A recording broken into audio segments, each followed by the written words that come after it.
This is a Yugo. It was a tiny hatchback imported from Yugoslavia in the late 1980s and early 1990s. And it wasn't very good. In fact, it was quite bad. The Yugo came to America in 1986 thanks to Malcolm Bricklin, who brought us the Bricklin SV1 and, more famously, Subaru.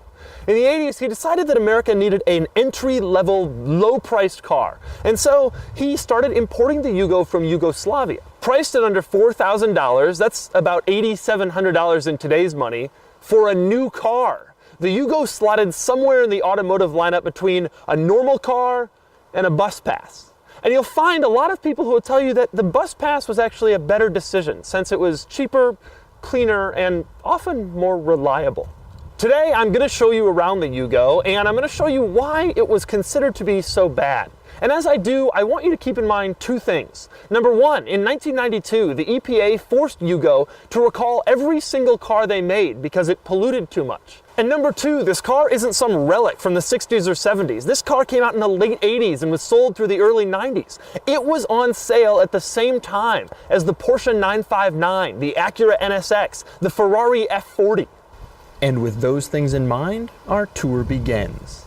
Open the door to the Yugo and you'll quickly find that the interior is rather basic. For example, look across the entire dashboard and you'll only find two climate control vents. Now this is the base level GV model, which stood for great value, and it came with these 5 switches, but not these two. There's no automatic climate control in this thing, just 3 levers. In-cabin storage, there's no glove box, although there is a nice tray, and the molded piece of plastic in the center includes some little storage area. The radio continues the basic theme. Cassette player, yes. Presets, no. The front seatbelt latches are fastened to the floor with one giant visible bolt.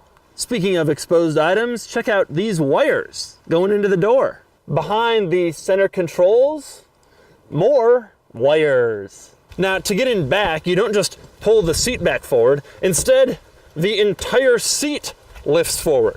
Under the hood, you'll find the mighty 40 horsepower carbureted 1.1 liter 4-cylinder and the spare tire, which looks larger than the engine. There are also a few odd touches. Here are the door locks and the steering column stalks. Those are the windshield wipers. These are the turn signals, and these are the brights. The car requires 3 keys just to operate it. This one is for the doors, this one for the gas cap, and this one for the ignition. And look, an original Yugo key. You'll notice the turn signals and brake lights don't include any reverse lights. Those were mounted under the rear bumper. There is a rear view mirror on the driver's side, but not on the passenger side. Now, because the Yugo is a 30-year-old car, like all 30-year-old cars, a lot of stuff doesn't work. But the difference between the Yugo and a normal 30-year-old car is you can't really find parts to replace a lot of the stuff that breaks on this one. And so the speedometer doesn't work, the odometer doesn't work, the interior driver's door handle doesn't work, the horn doesn't work, the interior blinker lights work half the time, although the exteriors do, the fuel gauge doesn't work, the front windshield washer sprayer doesn't work, the seats are hard to move backwards and forwards, even the ashtray doesn't work. Interestingly, the interior dome light does work, although if you just tap the switch, it turns on and off.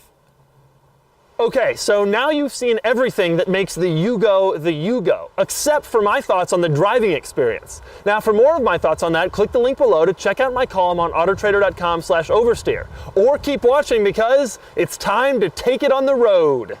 Now, before we do that, this is Austin. He owns this Yugo, and he's going to tell us a little bit about it. Starting with the most obvious question, what possessed you to purchase this vehicle? Well, I've always liked really weird cars. And this is weird. Indeed it is. It's I like the looks I get driving it.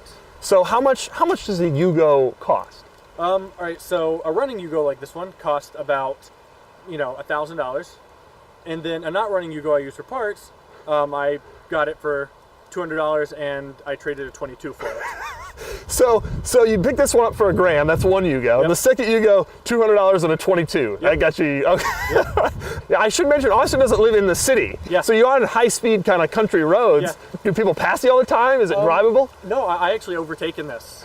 Going up hills, obviously not, but, I'll hit, keep in mind the speedometer doesn't work, Right. but I hit about, 80 in it, and You can do 80. I can do 80, Do you Yeah. feel safe doing 80? not even slightly.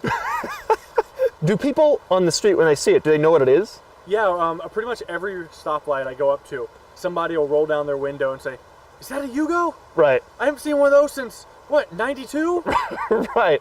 How is it still running?" Does anybody ever tell you, oh, you had one of those back when it was new? Yeah, I'll have people say, "Yeah, my friend had, 2 Yugos. They lasted, a whole, 3 months each." How long have you had it? About 6 months. 6 months. And how many miles have you put on it since then? I'd say around 1,000. 1,000 miles. And has it had any problems? One blown tire, Blown tire. and that's it. That's it. That's it. Thing has been dead reliable 6 months, 1,000 Yep. miles. All right, we're going into winter here. You starting to get a little worried that? Yes, I am. It doesn't crank well in the cold. And with those hearty words of confidence, it was time to get the Yugo out on the road.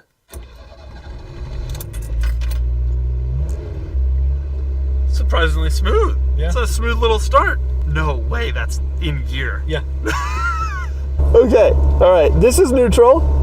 This is first. Okay, you ready? Let's do this.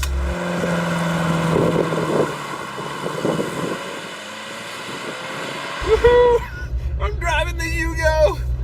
This is so exciting. The turn signal and the brights are on the same side, and the brights are actually longer. Yeah. So you end up kind of reaching for the brights.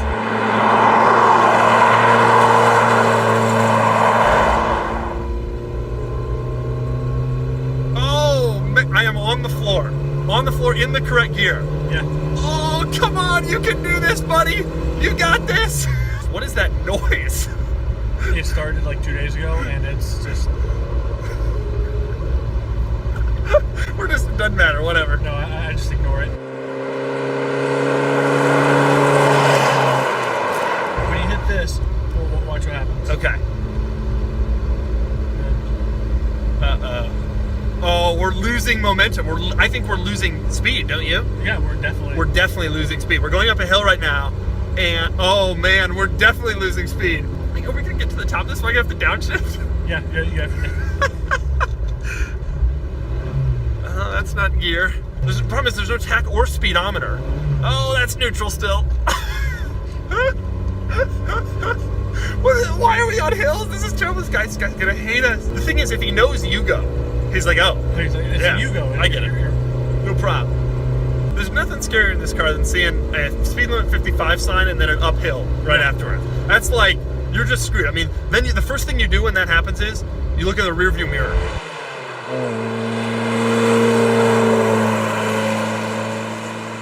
The steering is quite vague. Quite vague.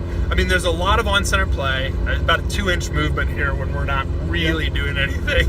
Oh, that is the body roll of the decade through there.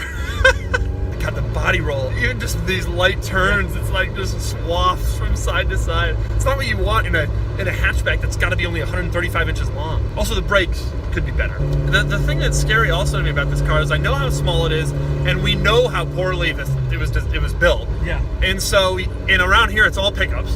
And so I'm thinking to myself, any one of these crosses the center line, that's it. We're done. They're going to bring out the dental record identifier people. That's going to be the end of it.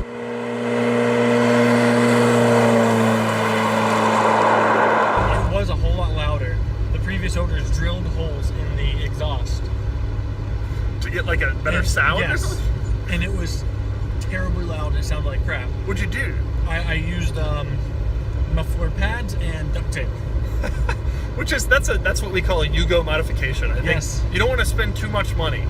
It's a little unfair to the Yugo though to judge it based on modern standards. Yeah. But Even at the standards of when it was made. it was very good. Yeah.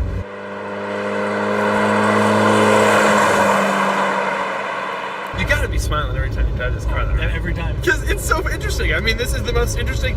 There's no way to spend $1,000 and get a more ridiculous, weird, interesting automobile.